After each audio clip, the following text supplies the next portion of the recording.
Morning students, आज हम करेंगे डिफरेंस और relationship between curriculum and syllabus. Last video में हम करिकुलम का मीनिंग, इसकी इम्पोर्टेंस, इसकी कैरेक्टरिस्टिक्स कर चुके हैं। होप कि आप सबको समझ में आ गया होगा। अगर समझ में नहीं आया तो एक बार आप दोबारा से वो वीडियोस देख सकते हो, ठीक है, और फिर बाद में आप मुझसे पूछ सकते हो। तो आज हम करते हैं, नए वर्ड की तरफ चलते हैं, सिलेबस। सिलेबस क्या होता है, कोई बताएगा?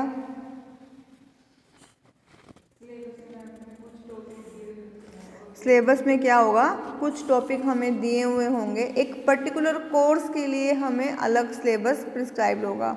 जैसे अगर हम यहाँ पर एक बुक की, अपने पेपर की बात करते हैं तो यहाँ पर हमारा भी एक अलग से सिलेबस है, ठीक है। आपकी बुक के फर्स्ट पेज पे ही सिलेबस दिया हो, आप अपने पेपर 1 खोलोगे तब उसका अलग सिलेबस है, पेपर 2 खोलोगे उसका अलग सिलेबस है, अभी पेपर 4th बी है, इसका अपना अलग सिलेबस है। तो सिलेबस क्या होगा, सिलेबस के अंदर कुछ कंटेंट होंगे। क्या होंगे? कुछ कंटेंट होंगे, कुछ विषय वस्तु होंगी जो आपको एक विषय के अंदर पढ़नी है, और एक टाइम पीरियड भी बाउंड होगा, या नहीं? ऐसा कुछ नहीं है ना। तो सिलेबस की परिभाषा क्या निकलती है? सिलेबस उन विषय वस्तुओं का संग्रह है, या उनको हमने इकट्ठा कर रखा है जो हमने एक कोर्स के अंडर करना है और एक फिक्स टाइम के अंडर करना है। अगर आपका सेमेस्टर सिस्टम है तो वो सिलेबस आपको 6 मंथ्स में कवर करना है।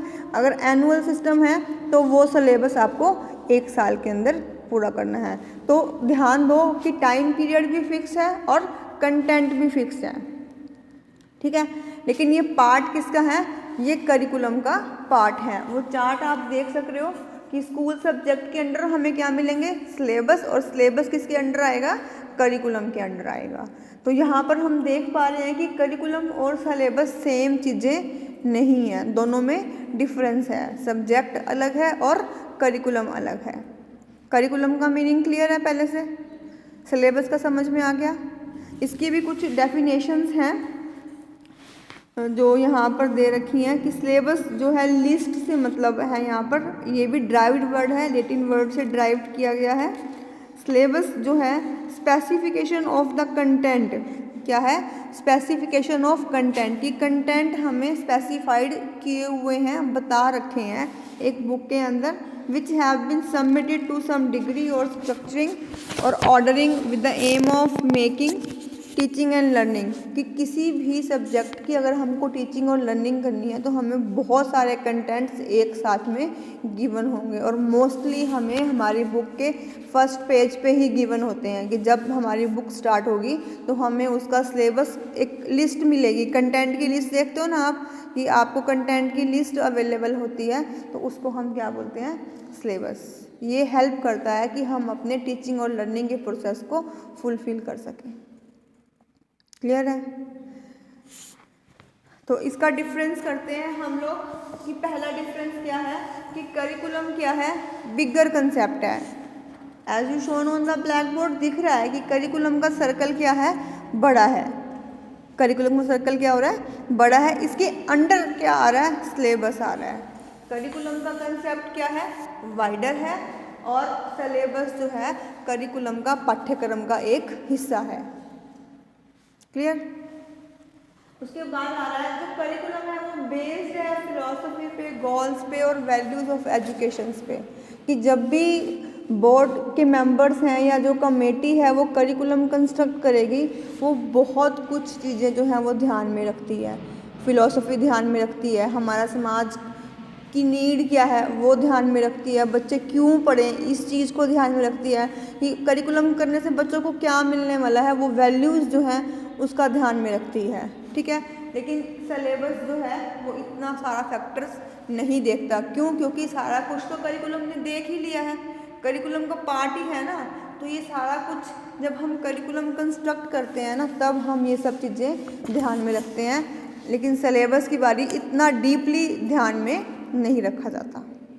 क्लियर? उसके बाद इसके अंदर करिकुलर और नॉन करिकुलर एक्टिविटीज़ काउंट होती हैं। इसके अंदर करिकुलर और नॉन करिकुलर एक्टिविटीज़ क्या होंगी?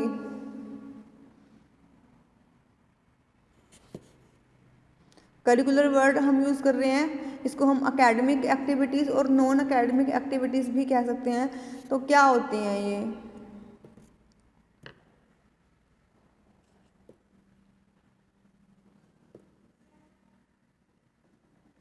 करिकुलर मीन्स कि जितना कुछ पढ़ना है सिलेबस में गिवन है वो सब तो पढ़ना ही पढ़ना है, लेकिन उनके साथ साथ कई बार हमारे को प्रैक्टिकली भी वर्क कराया जाता है, हमें लैब में भी लेके जाया जाता है। अगर हम साइंस के किसी एक्सपेरिमेंट को करते हैं तो वो हमें करके भी दिखाया जाता है, ठीक है। हमें असेंबली में भी लेके जाया जाता है, हमें गेम्स भी खिलवाई जाती हैं, हमें बहुत सारे फेस्टिवल्स जैसे भी हम बात कर रहे थे सेलिब्रेट किए जाते हैं हम टाइम टू टाइम।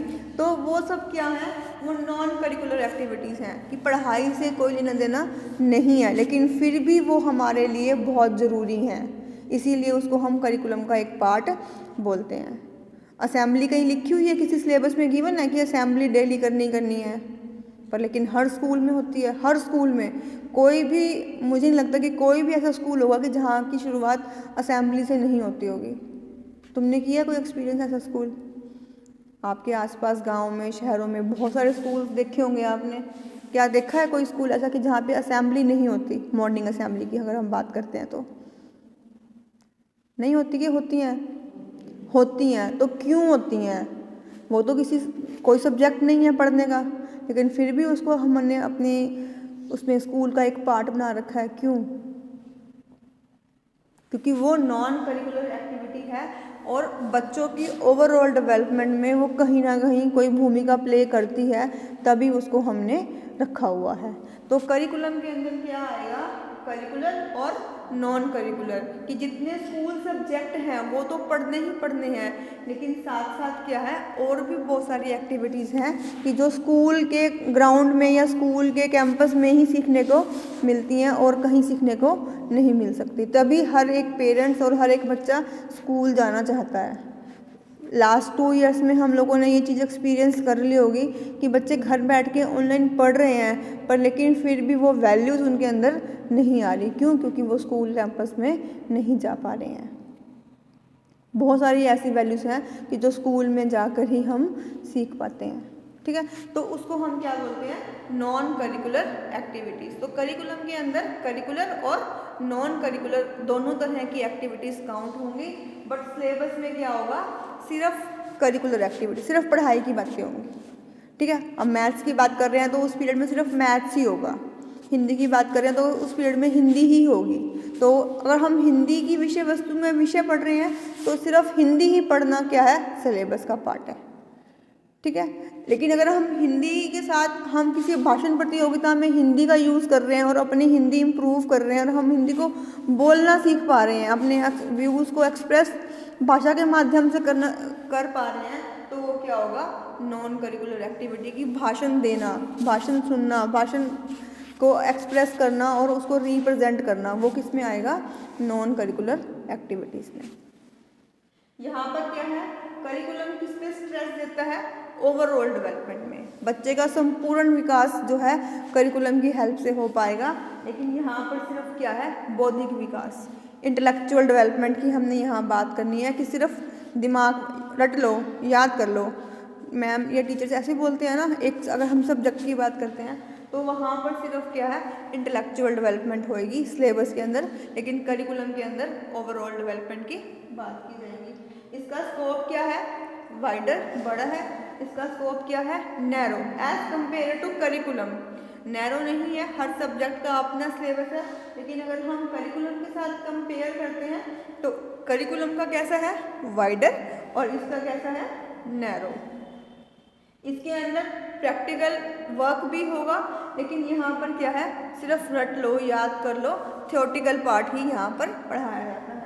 इसके अंदर इसको हम एक्सपीरियंस सेंटर बोलते हैं, क्योंकि करिकुलम से हम कल भी हम बात कर रहे थे कि ये sum total of all type of experiences है, कि यहाँ पर हमें बहुत सारे एक्सपीरियंसेस गेन होते हैं, लेकिन यहाँ पर क्या है? ये सब्जेक्ट सेंटर्ड है कि जिस सब्जेक्ट का पढ़ना है वही पढ़ना है बस, ठीक है। तो ये हमारे पास क्या है? इसका डिफरेंस है कि क्या इन दोनों में कुछ रिलेशनशिप भी है, करिकुलम और सिलेबस के अंदर क्या कोई सिमिलैरिटीज़ भी हैं?